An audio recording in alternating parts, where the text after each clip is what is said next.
네, 우리 디도서 2장 11절부터 15절의 말씀, 우리 하나님 말씀 다 같이 말씀 읽겠습니다. 다 같이 보겠습니다. 시작. 모든 사람에게 구원을 주시는 하나님의 은혜가 나타나 우리를 양육하시되 경건하지 않은 것과 이 세상 정욕을 다 버리고 신중함과 의로움과 경건함으로 이 세상에 살고 복스러운 소망과 우리의 크신 하나님 구주 예수 그리스도의 영광이 나타나심을 기다리게 하셨으니 그가 우리를 대신하여 자신을 주심은 모든 물법에서 우리를 속량하시고 우리를 깨끗하게 하사 선한 일을 열심히 하는 자기 백성이 되게 하려 하심이라. 너는 이것을 말하고 권면하여 모든 권위로 책망하여 누구에게서든지 업심여김을 받지 말라. 아멘. 우리 주님 사랑하신 분들은 아멘 하시기 바랍니다. 오늘 추수감사 주일입니다. 늘 이런 추수감사 주일을 맞이하면 저는 개인적으로 하나님께 질문을 던지는 게 하나 있는데, 왜 절기를, 추수감사 주일을 만드셨을까? 특별히 우리가 늘 감사해야지 되는데 특별히 이렇게 절기를 만드신 이유는 뭘까? 맥추절도 감사절인데 왜 이렇게 감사를 하나님께서는 특별하게 만들어서 우리로 하여금 감사를 하게 하실까? 이제 그런 질문이 늘 있습니다. 그러면서 그냥 결론적으로 이렇게 생각을 한번 해봤습니다. 그 이유는 첫 번째는 아마 그럴 거다. 하나님 우리를 너무 잘 아시는데 우리가 감사하는 것을 정말 쉽게 잃어버린다는 거죠. 우리가 실제로 감사한 일이 늘 있음에도 불구하고 그것을 쉽게 잃어버리니까, 하나님이 우리를 너무 잘 아시는 분이니까, 그래서 하나님은 추수감사절이라고 하는 절기를 딱 만들어서 특별히 내게 감사함으로 그것을 상기시키려고 하시는 거구나 라는 것을 깨닫게 되는 거죠. 하나님 우리를 너무 잘 알아서 이런 감사할 수 있도록 계속적으로 이어나가시는 거구나 라는 생각을 하게 되는 겁니다. 또 하나는 아마도 그럴 거다. 즉 감사라고 하는 거가 우리가 그냥 감사가 쉽게 되는 게 아니라는 거예요. 사실은 감사라는 말, 우리가 감사해요 이런 표현을 하고 있지만 감사는 쉽게 되지 않고 이게 사실은 어려운 문제입니다. 여러분, 우리는 이미 알고 있어요. 우리 스스로가 이미 이 광야에서 이스라엘 백성들이 어떤 존재이고 또 내 스스로도 어떤 존재인지, 우리는 그냥 쉽게 불평할 수밖에 없는 존재예요. 쉽게 불만을 하게 되고 우리는 어쩔 수 없이 작은 일에 대해서 염려하고 근심하는 게 이제 우리의 모습이에요. 그래서 이거는 기도 안 해도 우리는 그냥 염려하는 사람들이에요. 기도 안 해도 원망을 주여 원망하게 해주세요 이렇게 기도 안 해도 자동적으로 아무것도 안 하면 우리는 불평과 원망과 근심과 염려를 하는 그런 존재입니다. 그래서 하나님은 뭔가 우리로 하여금 강하게 훈련시킬 필요가 있고 계속적으로 감사를 해야지만 이 원망과 불평이 없어지는데, 그러기 위해서 이런 추수감사절 절기 같은 거를 주시지 않았나 라는 상상을 좀 할 수가 있어요. 저희 교회가 말씀을 전하려고 하는데 벌써 주무시려고 준비하는 분이 3분이 계셔가지고 마음이 조금 상해가지고 제가, 저희 교회가 132 감사 기적 이야기라는 것을 올해 처음으로 해봤습니다. 이것은 맥주 감사 주일 때부터 저희가 그 주님이 맥주절도 만들고 추수감사절도 만드셨는데 왜 그랬을까? 그래서 맥주절 감사주일 지키는 날부터 추수감사주일까지 132일 기간 동안 우리가 감사를 한번 해보자. 5개의 감사를 한번 해보고, 그리고 이제 감사 저금통을 해서 오늘 우리가 감사 저금통을 드리자. 이렇게 저희들이 정하고 132일을 했습니다. 132일을 다 하신 분도 계실 거예요. 분명히. 그런 분도 계실 거고, 제가 오늘 애들한테 물어봤더니, 우리 엄마는 3일 했고, 우리 아빠는 하지 않았다. 그분이 이제 찬양대에 있는 걸 말할 수는 없어요.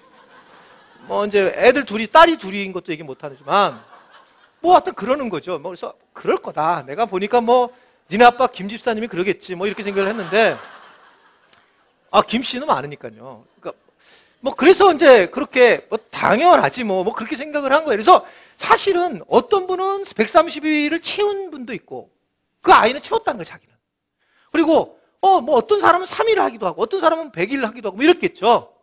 근데 궁금한 게 저한테 솔직히 있어요. 궁금한 게. 저도 132일을 했는데, 궁금한 게 뭐냐면, 그러면 다른 분들이 132일을 감사를 정말 억지로 시작을 했는데 억지로 해서 어떤 일이 생겼을까? 이게 저한테 정말 퀘스천이었어요.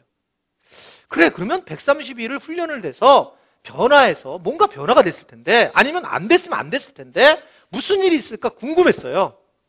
만약에 감사가 계속 130일을 해봤더니 정말 내가 너무 모든 일이 잘 돼서 좋았다 뭐 이럴 수도 있고, 해봤자 소용이 없더라 이럴 수도 있고, 근데 어떤 게 좋을까? 어떤 일이 벌어졌을까? 그런 이제 고민을 하다가 우연히 저희 교회 홈페이지에서, 이 홈페이지 안에 블로그가 있는데 그 블로그에 어떤 별로 글을 안 쓰는 집사님이 거기 글을 올렸더라고요. 그래서 그 글을 제가 보고, 이분은 이렇게 훈련을 해서 이렇게 됐구나 라는 것을 알게 돼서 오늘 제가 그분의 글을 잠깐 읽어드리려고 합니다. 허락을 받고 읽어드리는데, 이분이 누구냐? 성함은 말씀드릴 수는 없습니다. 근데 성이 금씨예요. 금씨가 우리 교회는 별로 없어요. 그래서 어떻든 그분이 이렇게 글을 올렸어요. 하나님이 주신 사랑이라는 글입니다. 요즘 들어 내 마음이 너무나 큰 하나님의 은혜로 벅차다.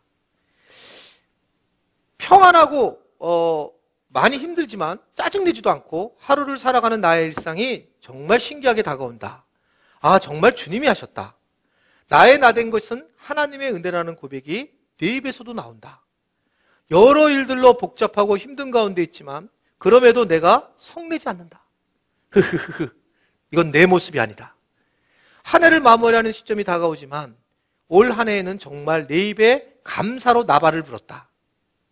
하나님이 주시는 이 기쁨, 세상의 어떤 것과도 비교할 수 없는 이 느낌, 나를 고아와 같이 버려두지 않으시고 늘 나를 두 팔로 감싸 안아주시는 주님의 사랑으로 내가 놀랍게 살아온 것 같다. 감사일기 혹시 너무 가식적인 거 아닌가? 억지로 내가 꾸며서 쓰는 건 아닌지 많은 의욕들로 가득했지만 하나님이 개입하시는 내 삶은 감사도 습관이 되게 하셨다. 아직 흔들리고 죄된 나의 모습 때문에 욕지기도 나지만 그래도 난 내가 기특하기만 하다. 한 번도 이렇게 살지 않았다. 내 인생이 늘 불만족하고 늘 불안하고 우울했는데 이제 한 걸음씩 한 겹씩 나의 허물들을 주님께 벗어버리는 방법을 조금 알아가는 듯하다.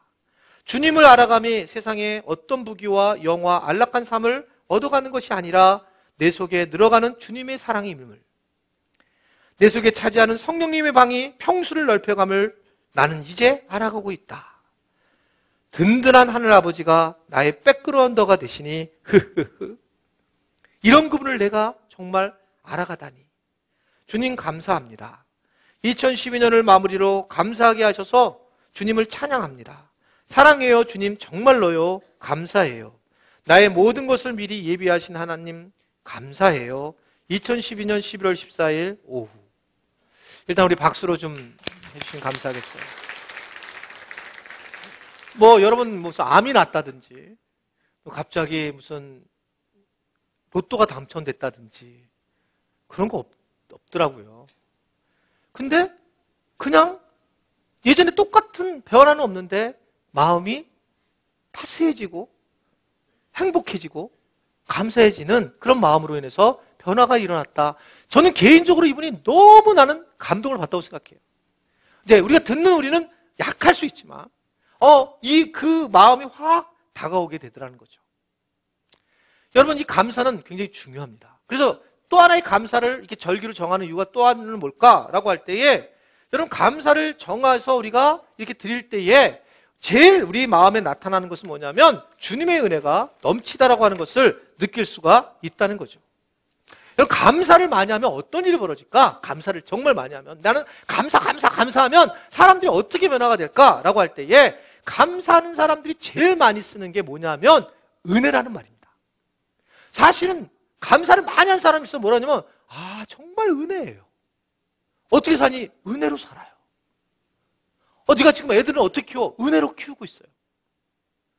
그래서 모든 얘기가 다 은혜인 거예요. 여러분 감사하는 사람들의 이야기를 들어보면 사실은 모든 게 다 은혜라고, 은혜에 귀결되는 것을 볼 수가 있습니다. 이런 분들은 그래서 십자가에 어려움을 당하도 은혜고, 중한 병에 걸려도 그건 다 은혜예요. 그리고 여러 가지 지금 아이들로 인해서 힘들고 재정적으로 어려움을 겪어도 그런 분들이 공통적으로 감사가 많았던 분들이 입에서 나오는 얘기가 은혜다. 다 은혜다. 라는 고백입니다. 여러분들이 저는 이번 추수감사절을 중심으로 하나님의 은혜를 고백하면서 하나님의 은혜 가운데 사는 여러분들이 되시기를 주님의 이름으로 축원해 드립니다. 그래서 오늘 하나님의 은혜라고 하는 주제를 가지고 이 추수감사절을 저희들이 보내고 있는 겁니다. 은혜.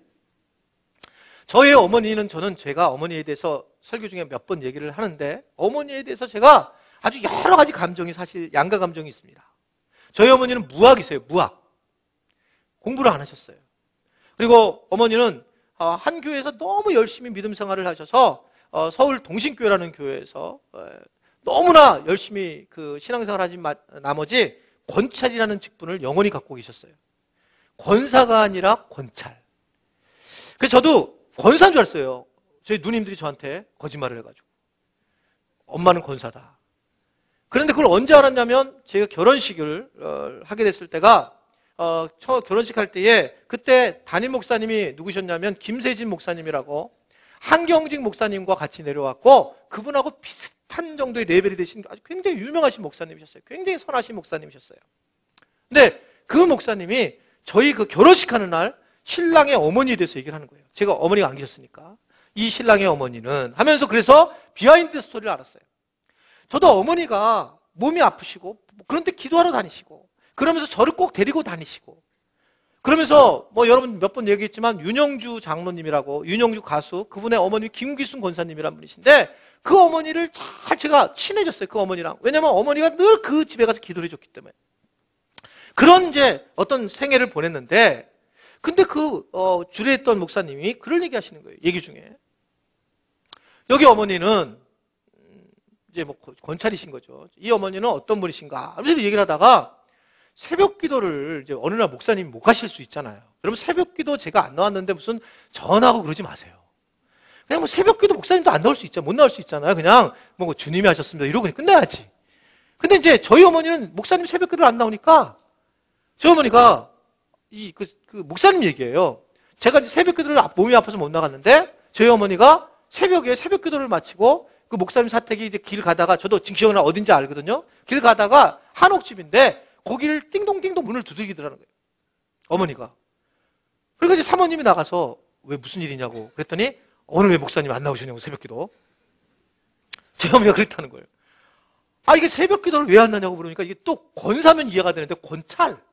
여러분 권찰은 집사보다도 안 되는 거거든요. 근데 이게 물어보는 거예요. 근데 그 목사님하고 사모님이 겸손한 분이세요. 정말 겸손한 분이에요.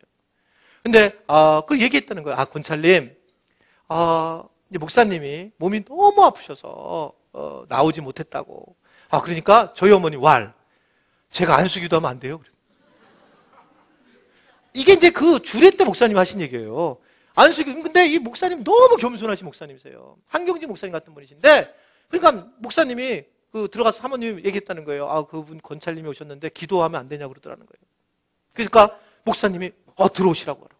몸이 진짜 아프셨대요. 열병을. 그랬는데 어머님이 들어가셔가지고 목사님을 목사님 무릎 꿇으셨다는 거죠. 위에 딱 올렸고. 안수기도 하신 거예요. 그래가지고 딱 기도했다는 거예요. 중요한 건 근데 그 목사님이 그 기도하고 나으셨어요. 진짜 겸손하게 하신 거예요. 저는 참 그 얘기를 들었을 때 되게 감동적이었죠, 나름요. 근데 저한테는 개인적으로 어머니는 늘 몸이 안 좋으시니까 소변 냄새 나시고, 늘 제가 멀리하고 싶은, 어디 가면은 나를 꼭 불쌍하게 저를 막내를 꼭 데리고 다니는 거예요. 불쌍하게 보이게 하려고. 그런데 나는 그걸 내가 느끼잖아요. 못 느끼겠어요? 그러니까 나는 싫었어요, 막 그게요. 그럼에도 불구하고 늘 어머니가 한 얘기가 있어요. 늘 어머니가 왜 근데 그렇게 굉장히 영적인 사람으로 됐을까라고 했을 때 어머니는 늘 하신 말씀이 은혜였어요, 은혜. 야, 다 은혜야. 은혜가 너무 크다. 뭐 은혜가 커, 엄마? 우리는 아빠가 일찍 돌아가셨는데 뭐 은혜가 커? 이렇게 얘기하면 어머니는 야, 다 은혜야, 은혜. 정말 무지하신 분이셨지만 다 은혜로 받아들이시는구나. 참 모든 걸 다 은혜로 얘기하시는 거예요. 근데 이제서야 조금 제가 느끼는 거예요. 은혜라는 게 얼마나 중요한지. 그리고 신학을 공부해보니까 이 은혜라는 단어가 놀라운 겁니다, 여러분. 은혜라는 단어가 일단은 여러분 뭐냐면 내가 은혜다 이렇게 표현하면 이 은혜는 세상에서 없는 단어예요, 은혜가. 이 은혜는 세상에서 없을 뿐만 아니라 타 종교에도 은혜라는 단어가 없어요. 나는 부처님께 은혜 받았다 이런 게 없어요. 왜 그러냐면 이 은혜라는 단어는 세상적 용어 단어가 아닙니다. 은혜는 이 헬라어의 번역은 정확하게 값없이 거저 주는 것. 그러니까 값없이 그냥 선물로 주는 게 이게 은혜라는 헬라어의 의미가 있는데, 그런데 이게 여러분 이거는 신이라는 사람이 선물로 주는 건데, 어떻게 선물로 주냐면 은혜는 신이라는 사람이 내려오셔가지고, 신이라는 분이 내려오셔서 나를 위하여 대신 죽어주는 거예요. 그러니까 이게 이럴 수 있는 게 없는, 이걸 은혜라는 표현을 하는 거예요. 근데 일반적으로 많은 사람들은 신은 그 자리에 있어야 되잖아요. 하늘나라에 있고, 그래서 우리가 경배하고, 그리고 우리가 최선을 다할 때, 우리가 계속 최대한 올려드릴 때에 그거로 인해서 우리에게 뭔가를 주는 게 신인데, 이 신은 이상한 신인 거예요. 기독교 신은 이분은 갑자기 내려오신다는 거예요. 이 땅에 나랑 똑같이 돼가지고 내려와가지고 나를 위해서 십자가에 달려 돌아가셨다는 거예요. 나는 한 번도 오라고 얘기한 적도 없는데, 이거를 알 때 우리는 뭐라고 얘기하냐면 은혜 받았다 이렇게 얘기하는 거예요. 그러니까 은혜라는 말이 일반적으로 사용할 수 없는 그런 놀라운 이야기라는 겁니다. 여러분, 그래서 이 은혜만 깨달으면 사실은 모든 걸 다 깨우치는 거예요. 내가 정말 은혜구나 이것만 깨우치면 하나님께서 주신 모든 것들을 우리는 잘 할 수 있단 말입니다. 오늘 본문 11절의 말씀도 보게 되면 11절에 뭐라고 말씀합니까? 11절에 보면, 자, 시작. 모든 사람에게 구원을 주시는 하나님의 은혜가 나타났다는 거예요. 나는 아니겠지. 근데 나도, 너도 모두가 다 하나님이 구원을 주시는 은혜를 우리에게 주셨다. 이것을 말씀을 하고 있는 것을 볼 수가 있습니다. 그래서 한번 저를 따르겠습니다. 하나님의 은혜를 만나자. 복잡하게 생각할 거 없어요. 하나님의 은혜를 만나면 되는 거예요. 하나님의 은혜를 만나면 되는데, 그럼 하나님의 은혜를 만나면 어떻게 되고, 하나님의 은혜를 만나기 위해서는 어떻게 될까? 이게 좀 궁금한 거예요. 근데 바울은 오늘 디도서에 디도에게 상황이 굉장히 어려워요. 지금 로마의 압제가 됐을 때에 이들이 죽을 수 있는 상황이었는데, 그때 디도에게 얘기를 하는 장면이 오늘 본문이에요. 디도에게 네가 하나님의 은혜, 구원을 주시는 하나님의 은혜를 만나야 되는데 어떻게 만나야 되는지 크게 두 가지로 오늘 본문에 우리에게 말씀을 하고 있습니다.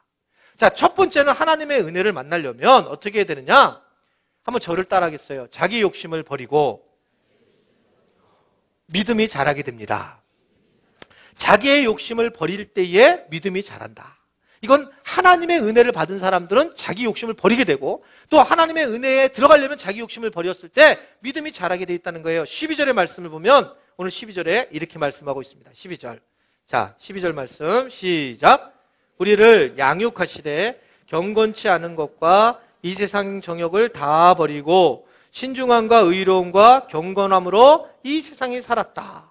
우리를 양육해 주시되 뭐를? 세상 정욕을 다 버려야지만 우리가 양육되어진다. 우리가 믿음이 자라게 되어 있다. 이렇게 말씀을 하고 있습니다. 우리에게 필요한 게 먼저 있다는 거예요. 그게 뭐냐면 우리의 욕심과 우리의 염려와 우리의 걱정들과 우리가 가지고 있는 것들을 버리지 않으면 어렵다라고 말씀을 하고 있는 겁니다. 여러분, 은혜를 받는 사람들의 공통점은 자기를 비워야 한다는 거예요. 요새 기독교 서적 중에 가장 인기 있었던 게 여러분 다 대부분 뭐냐면 비움, 내려놓음, 더 내려놓음, 이런 단어들이 다 뭐냐면 은혜를 경험하기 위해서 감정적으로 가려고 하는 것이 아니라 은혜를 경험하려면 자기의 것들, 세상의 정욕들을 다 내려놓는다. 그랬을 때 하나님께서 자라게 하신다라고 하는 것을 말씀을 하고 있습니다. 그래서 내려놓기가 얼마나 중요한지 몰라요. 내려놔야지만 채워질 수밖에 없다는 겁니다. 그러니까 은혜를 채우려면 내려놓아야 되는데 이 내려놓는 것을 우리가 정말 어려워요. 아주 기가 막히게 우리 자아가 이 내려놓음을 가지고 움직이게 하는 것을 볼 수 있어요. 제가 금주에 개척교회 세미나를 우리 교단에 강의를 하러 갔어요. 200명 정도 목사님들이 오셨는데 이렇게 앞에 서서 강의를 하고 있는데 확연히 두 그룹이 구별이 되는 거예요. 한쪽은 정말 어두워요. 아무것도 의욕도 없어요. 그러니까 강의를 하면 그냥 가만히 그냥 힘이 쫙 이런 분들이 있고, 한쪽은 그냥 난리예요. 그냥 애들처럼 철부지처럼 그런 이런 아주 확연하게 구분이 되는 거예요. 그러니까 이게 왜 구분이 되냐? 아주 분명한 게 하나 있는 게 뭐냐면 이게 십주리한 분들, 요런 목사님들은 대부분 어떤 분들이냐면 교회를 개척한 지 1년 된 분들이에요. 해보이 아무것도 되는 게 없다. 그래가지고 정말 이러고 슬피 울며 이를 걸고 있어요. 근데 이게 이제 보통 개척을 하지 않고 이제 개척을 3개월, 5개월 앞둔 분들, 목사님들은 입이 눈에 핏줄이 바짝바짝 서 있어요. 그래가지고 막 할 수 있다. 주님이 하시면 할 수 있다. 막 서 있는 거예요. 그래서 한마디면 확 하고, 이분들은 뭐 제가 얘기할 때 뭐 그냥 막 반응이 대단한 겁니다. 그리고 뭔가를 막 하려고 하는 사람들이에요. 그러면서 이분들이 하는 얘기가, 목사님, 저는 큰 종이 되기를 원합니다. 제가 그래서 큰 종이 있고 그럼 작은 종이 있나? 아니 갑자기 그 생각이 드는 거예요. 그리고 정말 내 마음에 어떤 마음이면 지금 저 젊은 목사님들, 얼마 남지 않은 목사님들이 정말 자기를 비우는 것까지 가보지 못했구나. 그것에 가게 되면 정말 아무것도 할 수 없고, 저처럼 얼굴 검은 목사님들이 대부분 이제 난 아무것도 할 수 없어 이러면서 비움으로 가게 되어 있어요. 여러분, 교회를 세워나가는데 하나님은 이 목회자에게 그 비움을 요구하시면서 은혜를 채워주시는 걸 저는 알고 있거든요. 그 과정 가는 걸 모르는 거예요. 그러니까 아직 안 해본 사람도 애들처럼 딸래딸래 거리는 거예요. 그걸 보면서 하나님은 정말 비우기를 원하시는 거구나 라는 것을 개인적으로 생각을 하게 되었다는 것입니다. 여러분, 마찬가지거든요. 우리도 마찬가지예요. 여러분 한번 잘 생각해 보세요. 자, 목사님들은 목회를 하니까 하나님의 일입니다. 근데 하나님의 일을 할 때 기가 막히게 끼는 게 하나 있는 거예요. 하나님, 큰 종이 되게 하세요. 이렇게 기도하면 이게 무슨 뜻일까? 여기에 자기 자아가 끼는 거예요. 목사님들도 자기 자아가 껴요. 근데 교인들은 어떨까요, 여러분? 교인들은 말할 거 없어요. 제가 이거 몇 번 말씀드린 적이 있는데 얼마나 이분들이 믿음 좋습니까? 이렇게 기도하는 분들 우리 있죠. 하나님, 우리 연동교회에서 참 주님께서 저에게 정말 아주 겸손하게 기도하시죠. 주여, 나는 정말 내 입을 크게 열겠습니다. 주님, 저로 하여금 우리 교회에서 11조를 제일 많이 해줄 줄로 믿습니다. 그 뒤에 뭐가 껴있을까요? 거기 기가 막히게 자아가 껴있어요. 기가 막히게. 근데 요거를 싹 돌리는 거예요. 하나님, 내가 우리 교회 안에서 제일 헌금 많이 하게 해주세요. 그러면 어떻게 되냐면, 주님 주세요. 나를 갖다 많이 주셔야지 됩니다. 이렇게 얘기하는 거예요. 이러면서 자기 자아는 싹 빠져나가는 거예요. 비지를 않는 거예요, 자기 자아를. 그러니까 하나님의 은혜가 임하지 않는 거예요. 요게 우리가 꽉 갖고 있는, 아주 중요하게 갖고 있는 자아입니다. 이게 내려놓지 않고, 이걸 철저하게 버리지 않고, 그렇게 하면 하나님의 은혜가 임하지 않는데, 요게 껴있으니 매일 하나님 앞에 그렇게 기도하며 살아가는 게 우리의 모습이에요. 쉽게 말씀드리면 이렇게 기도하셔야 돼요. 이렇게 여러분 만약 기도하신다면 정말 그분은 하나님께서 축복해 주실 분이에요. 어떻게 기도하냐? 이렇게 기도하는 겁니다. 만약에 헌금을 한다면, 만약에 하나님, 우리 아들이 또는 내가 또는 우리 남편이 내가 우리 교회에서, 만약에 정말 진솔한 기도라면 이렇게 기도하는 거예요. 우리 교회에서 수입의 퍼센트를 제가 제일 많이 하게 해 주십시오. 아멘이 1부도 안 나오고 2부 때도 안 나오고 3부 때도 안 나와요. 진짜 기도는 내가 액수가 얼마나 중요하지 않아요, 하나님. 근데 저는 10분의 5를 하기를 원합니다. 앞으로 제가 우리 교회에서 10분의 7까지 해보겠습니다. 내가 10분의 8까지 해보겠습니다. 여러분, 그분은 진짜 죽어가는 거예요. 정말 내가 주님 앞에 내려놓는 겁니다. 그래서 내가 10분의 3 가지고 살겠습니다. 주님, 이게 많든 적든 액수와 상관없이든 그런 고백을 할 수 정말 있다면, 이런 분들은 점진적으로 자기를 비우고 자기의 세상의 욕정을 내려놓고 하나님 앞에 정직하게 나아가는 것이고, 이런 사람들을 하나님은 양육시켜 주시고 이런 사람들에게 은혜를 허락하신다는 것을 분명히 아시기를 바랍니다. 아주 분명해요. 저는 선교사님들 요새 많이 만나고 있는데, 선교사님들 만날 때 제일 제가 보는 게 뭐냐면, 저한테 와가지고 목사님, 내가 사는 게 너무 어려워 라고 얘기하는 분들은 제가 안 불러요. 아무 말을 안 하고 그냥 정말 기도하는 분들에 대해서는 저는 너무 높이 평가해요. 얼마나 힘드시겠어요. 그런데 그걸 하나님 앞에 맡겨야 된다는 거죠. 하나님께 맡겨야지 자꾸 세상에 손을 벌리고 그랬을 때 어려움이 있다는 거죠. 여러분, 내가 왜 은혜를 받지 못할까? 잘 생각해 보세요. 내가 가지고 있는 자아가 기가 막힌 자아를, 이걸 버리지 않으면 하나님의 은혜를 만날 수 없어요. 이것을 꼭 기억하셔야 합니다. 두 번째는 하나님의 은혜를 만나는 사람들은 어떤 사람들일까? 하나님의 은혜를 만나는 사람, 저를 따르겠습니다. 주의 영광이 나타날 때까지 기다린다. 예, 은혜를 만난 사람들은 주님의 영광을 볼 때까지 기다릴 줄 아는 사람. 그러니까 주님의 영광을 볼 때까지 기다렸던 사람들이 나중에 보니까 또 은혜를 받는다는 얘기예요. 오늘 말씀 13절에 이렇게 말씀 나옵니다. 13절 말씀 읽게요. 시작. 복스러운 소망과 우리의 크신 하나님 구주 예수 그리스도의 영광이 나타나심을 우리가 기다리게 하셨으니 라고 말씀하고 있습니다. 이게 바울이 디도에게 얘기하는 거예요. 그리스도의 영광이 나타나심을 기다리게 하셨다.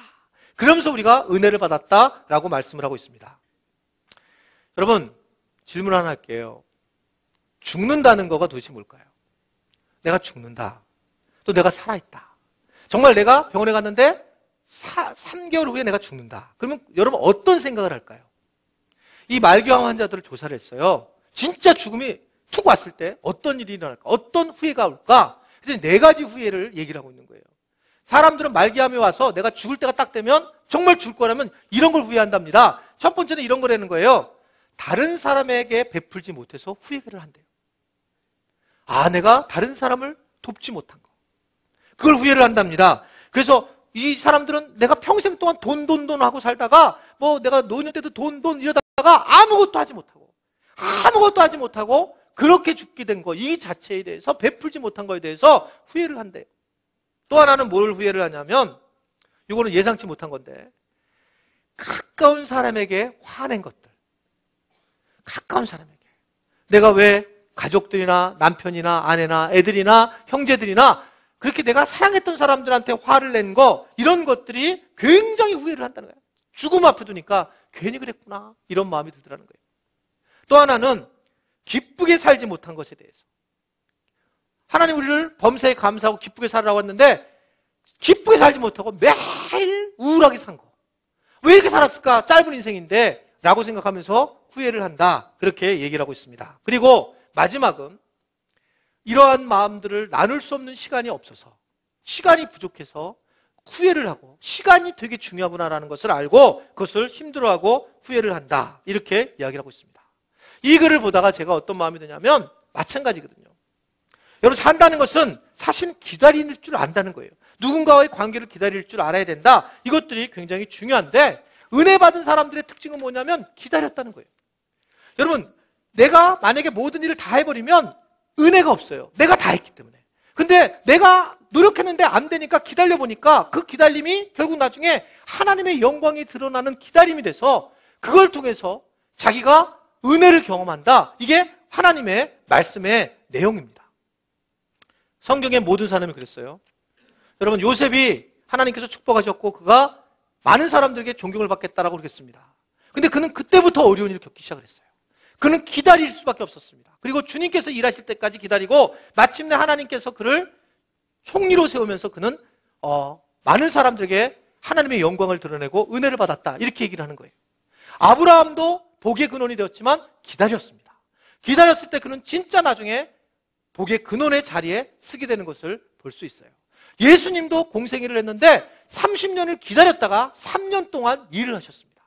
여러분, 우리가 하나님 앞에 기도하고 하나님 앞에 애를 썼음에도 불구하고 왜 아무 일이 안 일어날까? 그건 하나님께서 은혜를 주시게 하여 기다리게 한다는 것을 믿으시기를 바랍니다. 기다리면 누가 일하시냐면 주님께서 일하시게 되는 거예요. 기다리지 않으면 자기가 일하면 자기가 일을 해결하고 자기가 영광을 받지만 기다리게 되면 주님께서 영광을 받게 되는 것을 볼 수가 있어요. 저도 개인적으로 요 근래에 그 기다림이 얼마나 중요한지를 알게 되는데 교회를 개척하고 저한테 첫 번째 유혹이 왔어요. 그게 뭐냐면 제가 그때 대학원 강의를 하러 다니기 시작했을 때에 그 학교에서 교수로 저를 콜을 한 거예요. 그러니까 개척한 지 얼마 안 됐는데 콜을 했는데 정말 막 마음이 흔들리는 거예요. 안정된 직업이죠. 학생들하고 있고. 그러다가 기도할 때 하나님은 저에게 준 것은 목회자라는 그런 아주 너는 목회다라는 걸 너무 확실히 주셨기 때문에 그걸 포기하고 그냥 강사로 이제 학교를 다니기 시작을 했습니다. 그리고 세월이 지났죠. 그리고 난 다음에 그러면 좋은 일이 있었느냐? 그때부터 오히려 목회하는데 굉장히 힘들고 어려운 일을 겪게 된 거예요. 근데 그 시간이 필요해서 기다리게 됐을 때 하나님께서 저를 이래서 하나님께서 하시려고 하는구나 라는 것을 깨닫게 하는 것이 지금의 현재의 모습인 것을 저는 느끼고 있습니다. 기다림이 매우 중요하다는 게 기다림이. 여기 지금 저 안에 여기 순환을 좀 틀어주셔야 될 것 같은데, 공기 순환을 안 틀어서 지금 그러신 것 같은데, 거의 지금 눈들이 지금 3분의 2씩 감겨 있어요. 여러분, 때때로 힘드시죠? 기도해도 하나님의 응답이 없고, 기억 디귿으로 기억을 해보세요. 기도하면서, 기대하면서 기다리십시오. 한번 저를 따라하겠습니다. 기도하면서, 기대하면서 기다리십시오. 이게 하나님께서 우리에게 은혜를 주시는 아주 중요한 부분이라는 거예요. 그러니까 우리는 우리 원대로 하기를 원하지만 하나님은 기다리라는 거예요. 그러면서 기대를 하고 네가 기도하면 그리고 하나님께서 그것을 채워주실 거라고 하는 것을 말씀을 하고 있는 겁니다. 여러분, 이 세상은 하나님의 은혜를 받은 사람들만이 이 세상을 지배할 수 있어요. 아무쪼록 여러분들이 추수감사절 이 기간 동안에 오늘 특별히 하나님의 은혜를 경험하면서 여러분들이 하나님의 은총 가운데 거할 수 있게 되기를 간절히 바랍니다.